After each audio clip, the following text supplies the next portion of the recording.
سورہ النجم قرآن کی ترتیب کے حساب سے 53 نمبر کی سور ہے اور نزول کے اعتبار سے 23 ہے۔ یہ مکی سورہ ہے، اس میں 3 رکوع اور 62 آیاتیں ہیں۔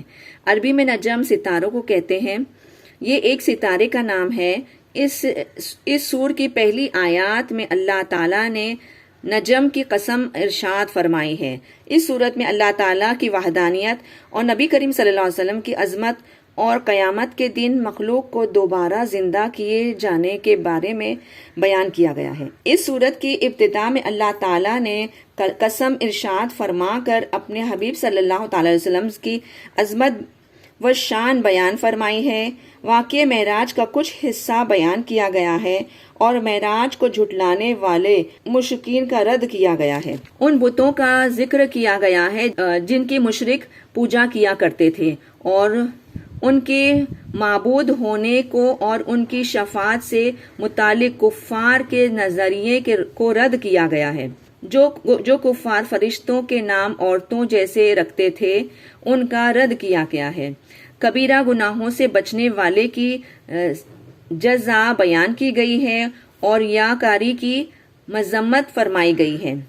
حضرت موسیٰ علیہ السلام کی کتاب اور حضرت ابراہیم علیہ السلام کی صحیفوں میں ذکر فرمایا گیا تھا، کسی دوسرے کے گناہ پر اس کی پکڑ نہیں کی جائے گی اور آدمی اپنی ہی نیکیوں سے فائدہ پائے گا۔ قیامت کے دن اعمال دیکھے جانے اور جزا ملنے کا ذکر کیا گیا ہے، اور اللہ تعالیٰ زندگی اور موت دیتا ہے اور وہی مرنے کے بعد لوگوں کو زندہ کرے گا۔ اس سور کی آخر میں قوم عاد، قوم سمود اور حضرت نوح علیہ السلام کی قوم اور حضرت لوط علیہ السلام کی قوم پر آنے والے عذاب کا ذکر کیا گیا ہے تاکہ ان کے انجام سن کر کفار مکہ عبرت حاصل کرے اور نبی کریم صلی اللہ تعالی علیہ وسلم کو جھٹلانے سے باز آ جائے۔ اعوذ باللہ من الشیطان الرجیم، بسم اللہ الرحمن الرحیم۔ والنجم اذا ہوا، ستارے کی قسم جب وہ غائب ہوا۔ اور اس کا ترجمہ ایسا بھی کرتے ہیں کہ قسم ہے روشن ستارے کی، محمد صلی اللہ علیہ وسلم کی، جب وہ شب معراج پر اوپر جا کر نیچے آئے۔ ما دل صاحبکم وما غوا، نہیں بھولے تمہارے ساتھی اور نہیں وہ بہکے۔ وما ینطق، اور نہیں وہ باتیں کرتے، عن الہوا یعنی خواہش نفس سے۔ ان ہوا الا وحی یوحا، نہیں وہ مگر وہی ہے جو وحی کی جاتی ہے۔ علمہ شدید القوا، اس نے سکھایا یعنی اللہ پاک نے سکھایا ان کو سخت قوت والے نے۔ ذو مرتی فاستوی، طاقت والے اس نے ارادہ فرمایا۔ وہو بالافق الاعلی، اور وہ سب سے بلند کنارے پر۔ ثم دنا فتدلی، پھر وہ نزدیک ہوئے اور زیادہ نزدیک ہوئے۔ فکان قاب قوسین او ادنا، پھر وہ ہو گئے کمان کے 2 کناروں کی طرح یا اس سے بھی زیادہ قریب۔ فاوحا الی عبدہ ما اوحا، پھر اس نے وحی بھیجی اس کے بندے کی طرف یعنی آپ صلی اللہ علیہ وسلم کی طرف جو اس نے وحی بھیجی، یعنی اللہ پاک نے جو وحی بھیجی۔ ما کذب الفؤاد ما رآ، نہیں جھوٹ کہا دل نے جو دیکھا، یعنی ان کی آنکھوں نے جو دیکھا انہوں نے جھوٹ نہیں کہا۔ افاتمارونہ علی ما یری، کیا پھر تم سب جھگڑتے ہو اس کے بارے میں اس پر جو انہوں نے دیکھا۔ وَلَقَدْ رَآهُ نَزْلَةً أُخْرَى، اور البتہ یقیناً انہوں نے دیکھا اس کو دیکھنا دوسری مرتبہ۔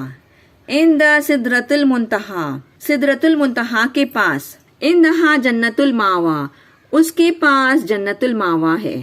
اذ یغش سدرۃ ما یغشا، یاد کرو جب وہ چھا گیا سدرا کے پاس جو وہ چھا گیا۔ ما زاغ البصر وما طغی، نہیں کجی کی یا نہ مائل ہوئی آنکھیں کئی اور، وما طغی، اور نہ وہ حد سے بڑھے۔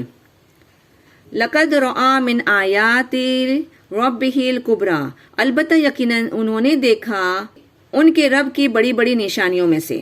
افرأیتم اللات والعزیٰ، کیا پھر تم نے غور نہیں کیا یا تم نے غور سے نہیں دیکھا لات کو اور عزیٰ کو، ومنات اور منات کو، ثالثۃ الاخری، تیسری آخری، یعنی بتوں کے نام ہے. وَلَكُمُ الذَّكَرُ وَلَهُ الْأُنثَى, کیا تمہارے لیے مرد اور اس کے لیے عورتیں. تِلْكَ إِذًا قِسْمَةٌ ضِیزَى, یہ اس صورت میں تقسیم بے ڈھنگی.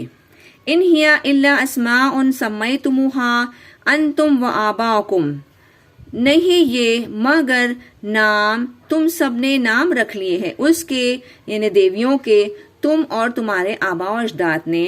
ما انزل اللہ بہا من سلطان, نہیں نازل کی اللہ نے اس کی کوئی سند میں سے. ان یتبعون الا الظن وما تحوی الانفس, نہیں وہ سب پیروی کرتے مگر ظن کی اور جو خواہش نفس کی. وَلَقَدْ جَاءَهُم مِّن رَّبِّهِمُ الْهُدَىٰ, اور البتہ یقیناً آ چکی ان کے پاس ان کے رب کی طرف سے ہدایت. ام للانسان ما تمنا, کیا انسان کے لیے جو کچھ بھی وہ تمنا کرتا ہے یعنی مل جاتا ہے. فللہ الآخرۃ والأولیٰ, پھر اللہ ہی کے لیے آخرت اور دنیا. صدق اللہ العظیم و صدق رسول نبی الکریم صلی اللہ تعالی علیہ وسلم.